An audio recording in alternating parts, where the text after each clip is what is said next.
আসসালামু আলাইকুম রহমতুল্লাহ। কিভাবে শিখবো ইউটিউব চ্যানেলের মাইক্রোসফট ওয়ার্ডের সমস্যা এবং সমাধান নিয়ে বিশেষ এপিসোডে আপনাকে স্বাগত জানাচ্ছি।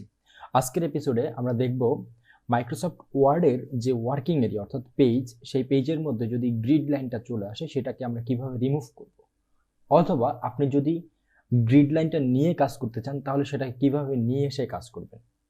এটা খুবই সহজ।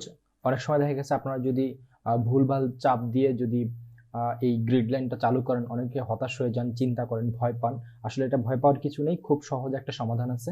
তো আমার ভিডিওটি যদি শুরু থেকে শেষ পর্যন্ত দেখেন, আপনারা এই সমস্যার সমাধানটি খুব সহজভাবেই করে নিতে পারবেন। ওকে বন্ধুরা, কথা না বাড়িয়ে সরাসরি চলে যাচ্ছে মাইক্রোসফট ওয়ার্ডে।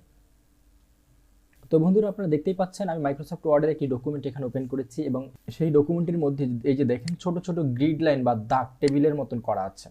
এটা চালু করতে হয়, এটা নর্মালি চালু হয় না, এটাকে চালু করতে হয়, দেন হচ্ছে এটা আসে। অনেক সময় আপনার যদি ভুল চাপে যদি এভাবে চলে আসে তাহলে ভয় পাওয়ার কিছু নেই, এটাকে কিন্তু রিমুভ করা যায় খুব ইজিলি।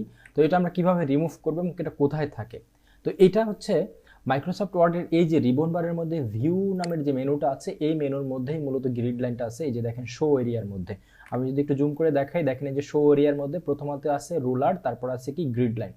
এই গ্রিড লাইনটায় যদি টিক মার্ক করা থাকে অর্থাৎ চেক মার্ক দেওয়া থাকে তাহলে এটা থাকবে। এবং আপনি যদি এটাকে রিমুভ করতে চান তাহলে জাস্ট হচ্ছে এই যে টিক মার্কটা আছে এটা উঠিয়ে দিন, দেখবেন যে সাথে সাথে এটা রিমুভ হয়ে যাবে। এটা হচ্ছে আপনি গ্রিড লাইনটা কিভাবে অফ করবেন। তো বন্ধুরা, এই ভিডিওটি দেখে যদি ভালো লেগে থাকে তাহলে অবশ্যই লাইক কমেন্ট শেয়ার করতে ভুলবেন না। আর যদি আমার চ্যানেলে প্রথম হয়ে থাকেন তাহলে অবশ্যই please hit the subscribe button.